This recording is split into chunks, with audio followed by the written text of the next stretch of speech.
Hello, and welcome to the next episode of the Capital Stewards podcast. It's back to school time at our house, and I like to spend once a year, one episode a year devoted to education planning, planning and paying for college. So, this is the episode that is all about education and college planning.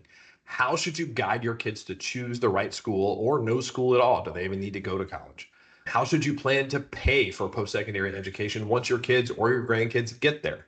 In 2025, there were a lot of changes for education funding, 529s, student loans, et cetera. That was all part of the one big, beautiful bill, the biggest, most hugest, best bill ever that came out a couple of weeks ago. So I'll talk about those changes in this episode as well. So it's probably a great time, given all the changes that are happening in the landscape, to reevaluate and just confirm that your education planning strategy is on track if you have kids or if you have grandkids. You'll probably remember this from other episodes. I think America needs a great reset on the value and the purpose of college altogether. I know you might think that's easy for me to say from my seat, having the purported benefits of a master's degree, a bunch of education, credentials, et cetera. But I also think that gives me a unique vantage point to look at all of those educational experiences and think about what was really valuable, right? So I'll start with reframing our perspective on our kids' college choices. How do we help them make smart choices about school that are going to create both personal and economic value? And then once we have a framework for making smart decisions about school, then we can dive into how we save and pay for college once our kids or our grandkids get there. Oh, and what if they don't go to college? We'll talk about that too. So let's dive in. Before we jump straight into college, I want to just spend a minute on primary education. There's been a lot in the news lately about savings plans that can be used for primary aged kids. And so by primary, we're really talking about K through 12 here, right? So let's talk a little bit about funding for those early years. And the real kicker here is there's no magic bullet, right? You don't have a lot of time, and you really are going to have to fund private school out of your income. You've got to have enough money sort of coming in order to do this. But there are some things you can do to help with that. And the first place to start is your state's laws around school choice. Some states set aside money that you can have directed to a private school on your behalf. In Alabama, the Choose Act sets aside about $7,000 per kid. In Georgia, it's $6,500, and then the Tennessee Education Freedom Scholarship sets aside about $7,200 a kid. Now, can everybody get that funding? The short answer to that is no. All three of those states, which is where most of our clients are, have their own criteria for how they prioritize the funding by income. In Georgia, you got to be in the right school district. You got to be in the right location. In Alabama, if you are military or a first responder, you get prioritized in the process. If you're not one of those two sets of career fields, then you don't get prioritized in the process. So everybody's not going to necessarily get access to money. And if you can get it, you should certainly use it, right? It'll make a big dent in private school tuition. One thing to keep in mind is you need to apply at the beginning of the application cycle when it opens for the year. All these programs basically have budget limits. And so once the money's gone, it's gone. That usually happens in February or March for the following school year. So you want to be tracking that through the fall and then be ready to go with all of your documents and everything when the time comes in the spring. You might say, well, I have a lot of income, so I won't qualify because all of these programs have some sort of income limit. But remember that most of the limits are based on your taxable income and your tax return. So if you have special needs students, if you have lots of medical deductions, if you have other big deductions, if you run a business, your taxable income might not be as high as you think. So if you're considering private education, it's worth starting with free money from the state if it's available. The next place to look when we think about sort of optimization is 529 funding. 529 plans have been sort of a part of the core of education strategies for a long time, and that's still true. I mean, in fact, I want you to make sure that you're not raiding your kids' college savings to pay for private school when they're younger. However, if you can contribute to savings plans both for college and fund private school, you can get a state tax deduction for your private K through 12 expenses. State taxes in Georgia and Alabama are often about 5%. So think about like a 5% discount on tuition. You fund your 529 account, then you subsequently distribute the funds to pay tuition. Tennessee doesn't have a state income tax, so the strategy is a little bit less relevant there. So one thing to keep in mind, if you're paying for K through 12 expenses and for college through a 529 plan, you're funneling money in there to do both of those things. Contributions to 529 plans count as taxable gifts. So if you contribute more than the gift limit on an annual basis, that's $19,000 currently, you need to work with your financial team to make sure you file gift tax returns, that your estate plan gets updated appropriately. So there are some implications if you're going to fund certainly both private education and K through 12 and be saving for college. You want to make sure that you're handling that appropriately. So keep that in mind. Like I said, there's no magic bullet for K through 12 education. Most of the tax strategies that we'll talk about in a little bit for college savings involve long-term tax-free growth. You don't have a lot of years between birth and say first grade, so your options are more limited. I'll talk about the purpose of college more in a minute, but if you're struggling with the cost of private K through 12 education, it might be worth thinking about whether the extra expense will really pay off in the long run. Because like college, I don't think private school is for everyone. So, all right, let's switch gears and talk about college planning. College is the second largest purchase for most families, even if you only have one child, let alone 2 or 3 or 4 like us. 4 years of college now costs somewhere between $80,000 and $300,000 per child. We spend more time talking about the next car we're going to buy than we do college. When we do get to the discussion, we skip straight to how much to save, what the right tax strategy is. But I think before we do any of that, we need to take a step back and think about the product that we're actually buying. Do each of our kids need to go to college? Do they need that college education? If they do they need the $80,000 version or do they need the $300,000 version? What is the purpose of college? What do we get for all that money? The answers might surprise you. It might be a little bit different for each of your kids as well. So the first sort of overarching question in your mind, I'm sure it always is like, is college worth it?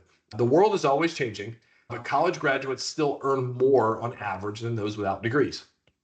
But anytime we use averages, it's important to be aware that no one is actually average. Some students are going to have above average results. That's what we want. Others are going to have below average results. So we need to help our students come up with a framework that we need to help our students align all the different elements of college to create those above average results, or even average results are okay. But if we're getting below average results, that's where we might step back and say, is it really worth it or not? Do we get value for the money? So what's going to make college worth it? What's going to make our investment pay off? The answer to that is going to depend on the subject that a particular student studies and their effort and engagement in the coursework. May sound sort of self-explanatory, but that's true. It's clear from multiple research projects that some majors pay more than others. It's probably intuitive that doctors and engineers make more money than ballerinas. That's just the way the world works. So paying more in tuition to earn more long-term might be a good economic trade-off. But if you pay more to study a field with fewer economic opportunities, then that's probably not going to be a good idea. And not surprisingly, students that apply themselves in college that are engaged, they do improve their critical thinking capabilities. That turns into economic value over the long run. So they've got to want to be engaged in the activities that they're doing in college, not just sort of checking the boxes to sort of get a degree. So for college to be worth it, again, choose the right major at the right school, at the right cost, and be engaged in the work. Those are the things that we've got to think about as we're going through this process with our kids. Speaking of engagement, does your child even need to go to school? Are they going to be engaged? Are they really going to work at it? Do they want to be there? Because if they don't want to be there, I know college is a dream for a lot of families, but the average starting salary for a plumber was $40,000. Average plumber made $61,500. And those with experience to run their own businesses make well into 6 figures. HVAC technicians have very similar metrics, so do aircraft mechanics. None of those jobs require a college degree. In fact, the mid-career stats are very similar to the results of college-educated teachers and liberal arts majors. So, if you're thinking about, hey, I really want to push my child to go to college, even though they may not want to be there, they might have the same or better results if they go into a trade, right? Going to college is not the end all be all for economic success, particularly if somebody, like I said, just doesn't want to be there. And, and depending on what their background is and what they're passionate about, again, that $60,000 or the $80,000 version might be a better choice than the $300,000 version of college. So I share all of that to say college can be financially worthwhile if you have alignment between all those things, between your kids' desires, between their major and their post-graduation opportunities. But college in and of itself does not produce high incomes. There are lots of folks with college degrees working at the Starbucks drive-thru. There's nothing wrong with working at Starbucks, but if you spent $200,000 in borrowed money, that's probably not where you wanted to end up, right? So So we want to make sure we get alignment on purpose before we start thinking about tax savings for college. Do elite colleges matter? So that's the other question that you hear a lot. Does it matter if we go to Harvard or to Duke or Vanderbilt or some other expensive private school, or if you go to a less expensive state school? The answer is it depends on the student and their intended profession, right? We got to get alignment between these things. Again, research from the Wall Street Journal shows that school rank and status does matter in fields like business and in some liberal arts majors that tend to send schools on or send students on to graduate schools. If you're going to study history and then go become a lawyer, for example.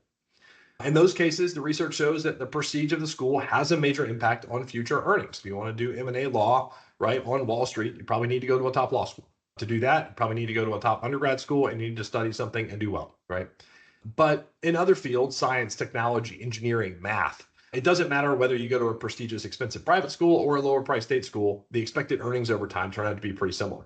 In fact, some of the newer economy companies, think Google, Palantir, Tesla, they've made it a point recently to publicly say that they don't care where people went to school.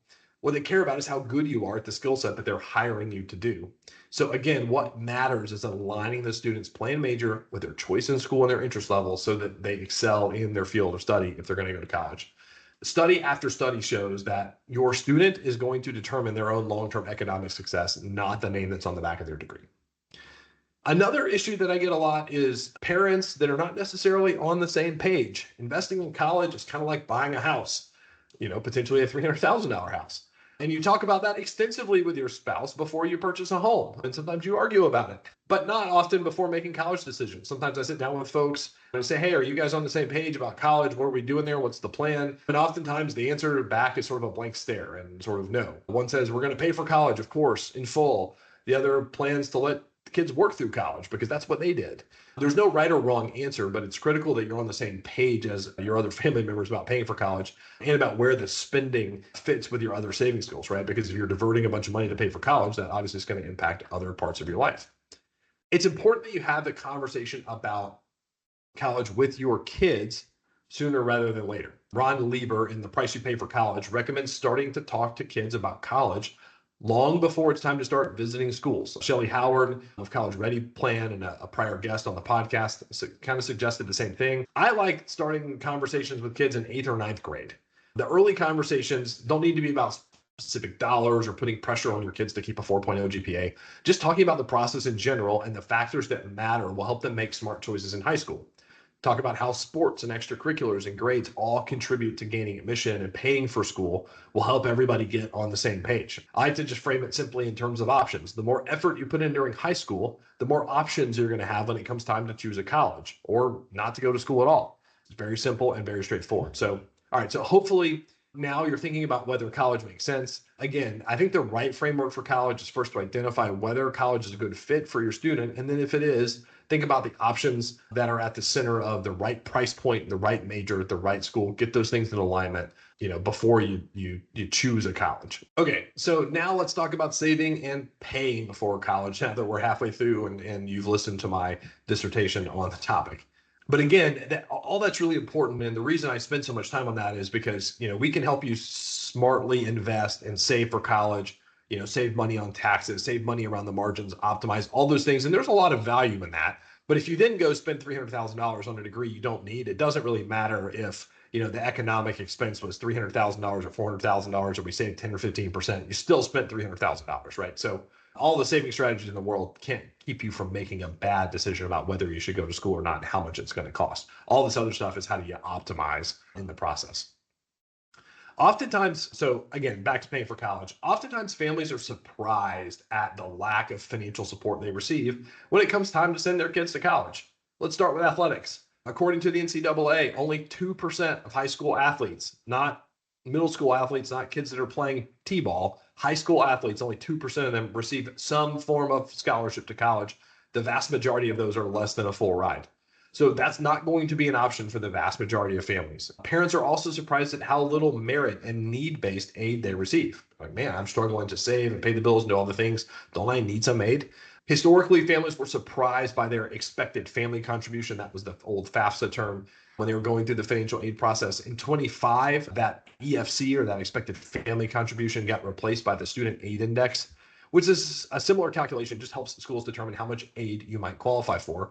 And it's probably going to be less than you think. I'll also note that the new SAI, the Student Aid Index, is less friendly to small business owners than the prior EFC system. So your business assets are now considered as potential sources of education funding, regardless of whether or not you can liquidate them or not. So watch out for that.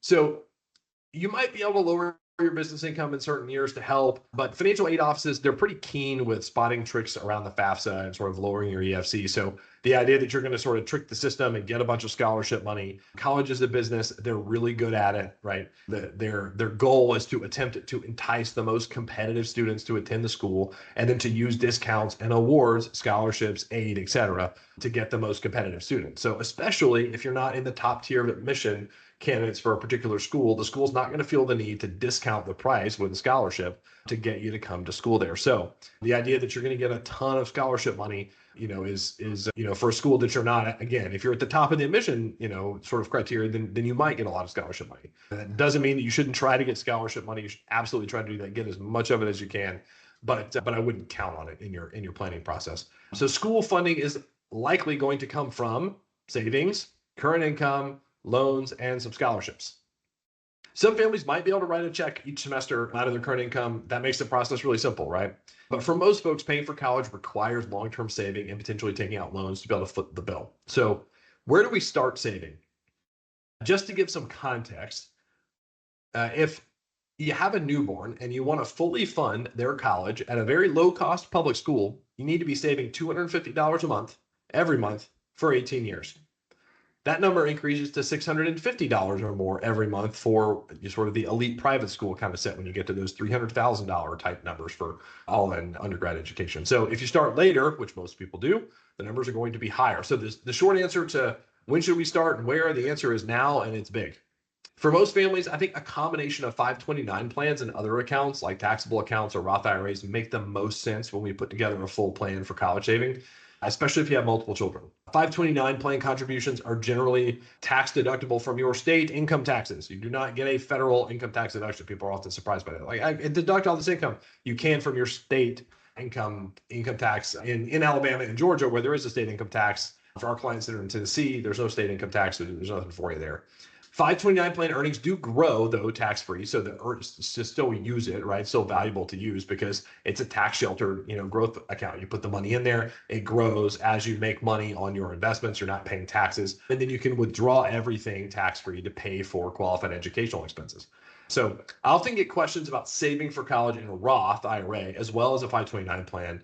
And my first response is, effectively, a 529 plan is essentially a Roth IRA that's specifically designed for college. You pay federal income tax on the money up front, right? And then it grows tax-free and you can use it for college later. So I recommend opening one 529 account for each child in your family. Grandparents and friends, they can also make contributions regardless of who owns the account. And the recommendation here is for direct parental ownership of the account. That's going to help you in the financial aid process. So your grandparents, your friends, they might want to start 529 plans on your kid's behalf. Your kid's financial aid might be reduced if there's a 529 plan that's owned by somebody else. So have grandma and grandpa contribute to the 529 plan that you own on your kid's behalf, not opening their own account somewhere else to fund education. 529 plans have flexibility to transfer funds between children. So if one child earns a full scholarship and decides not to go to school, you can use the funds for your younger siblings, and that's great. There is some risk that an only child doesn't attend school or that accounts are overfunded. There was a change in the tax law last year that lets you transfer unused $529 plan dollars back into a Roth IRA. The catch is you can only move money up to the contribution limits each year, which is probably $7,000 for you. And there's a lifetime $35,000 maximum. So it does give you some flexibility after your kids finish college if you have a little bit of money left over in a 529 plan, but it's not going to enable you to make sort of a massive amount of savings. Or some folks are like, could I use a 529 plan to sort of backdoor fund a Roth? That's not really going to help you all that much. Education savings accounts have income and contribution limits that make them kind of less practical. The same applies to IRAs and Roth IRAs. The tax deduction might feel good there, but A lot of families have too much income to contribute on the Roth side. But even if you can contribute to an IRA, you usually can't fully fund college and your own retirement savings within the IRA deductible contribution limits. So that's why I like to use 529 plans as the core savings vehicle and then supplement those plans with Roths or IRAs or other types of accounts. The one exception might be for parents that are going to be over 59 and a half when your student goes to college or shortly thereafter. If you're going to be over 59, you can take money out of a Roth for anything, including college. So if you're going to be over 59 and a half when your kids are in college, Roth contributions or Roth conversions might be a more flexible strategy to use more so than a 529 plan. Roths have income limits on contributions. So like most funding mechanisms, you're going to have to make after-tax 401k contributions or IRA contributions, convert those funds into a Roth over time. That money's got to sit for 5 years. So it's really important that you think about those strategies before you get into them. So if you're gonna use a Roth for college funding, I would definitely recommend talking to a financial professional, your tax advisors, et cetera, before you do that. But it is an option if you're going to be over 59 and a half, right? So in addition to education specific accounts, I have several clients that have what I call good start funds that they've established for their kids. And those are simply taxable brokerage accounts that are going to grow over time. And the funds can be used for college, to start a business, to buy real estate, or for anything else. But by not holding the assets in a dedicated 529 plan or some kind of other educational account, you have the flexibility to use the assets in the best way for each of your children. So like I mentioned earlier, if you have multiple children, maybe a mix of 529 assets to pay for college and other assets to cover non-college expenses is a great long-term planning strategy. You can help them get the same sort of lift out into life that maybe someone else is getting by going to college another way.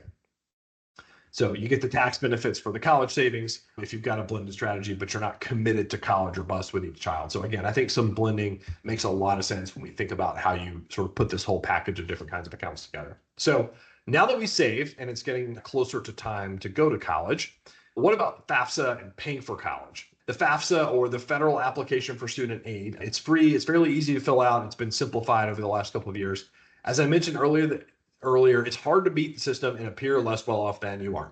College aid officers, they've been doing it a long time. We've seen the tricks, but there are a few things you can do strategically. These aren't really tricks. They just maximize the amount of aid that you qualify for from school. So the first is to control your income in the 2 years prior to enrollment. The FAFSA looks back. So the years immediately prior and up to the beginning of your child's junior year of college are the most important for determining your income while they're in school.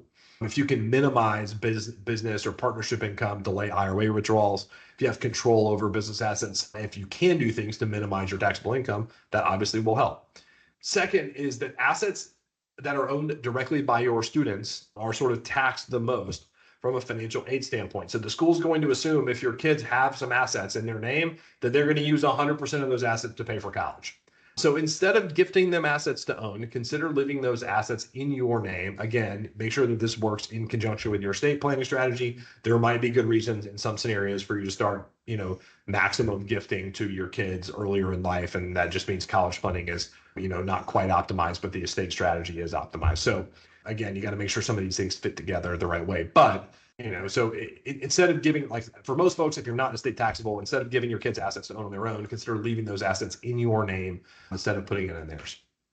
And then lastly, file early. Colleges, like other businesses, they have a budget for student aid. Again, like I said, they're using it to entice people to go to school there. And once it's gone, it's gone. So the later you file, the less money they have to give out. I'll close with a word on student loans. If your kids are taking out loans simply to go to a more expensive or prestigious school or one that they really like that has a lot of bells and whistles, I would think long and hard about whether that decision is going to pay off. Do they really need to go to the more expensive school, or will one that you can afford without the debt be better long term? Loans can be useful, however, in some situations. I mentioned the age limit on Roth distributions. Perhaps you're going to turn 59 and a half while your kids are in school. So maybe you borrow for a year or two and then pay off the debt when you turn 59 and a half. There are reasons that, like, particularly in the short term, you might use loans to fund different gaps or things like that. I also think having skin in the game matters as we teach our kids to make good stewardship decisions. So maybe they do take out some loans to help pay for school so that they're incented to make smart financial decisions around school. If they graduate with a few $1,000s of debt and they make smart decisions along the way, it might be better off in the long run. So you just need to make sure it's not so much debt that it derails their own sort of long-term financial situation. I would also be cognizant to some of the recent changes from the One Big Beautiful Bill Act. It effectively dramatically reduced the amount of borrowing that's available for folks that are going to college. So grad plus loans, which have historically been used for master's degrees, those things are going to get phased out entirely. So that's going to limit the amount of money that folks can borrow for grad school. Parent plus loans are going to have a lot more restrictive repayment plans going forward. So again, think really carefully here before you borrow money for college. Okay, so we've covered where college is and is not valuable, how to save for college, what the core strategy looks like, what are some of the kind of other options you might have in addition to 529 plans, and then how to pay for school when the time comes. And, that's if college is the right choice for your kid. If you have questions or you want to talk about your specific college funding situation, educational planning, any of this in more detail, I'm happy to talk anytime. You can find a link to schedule a call in the notes of this episode on YouTube in the podcast platform that you're listening on. So we will see you next time on the Capital Stewards podcast.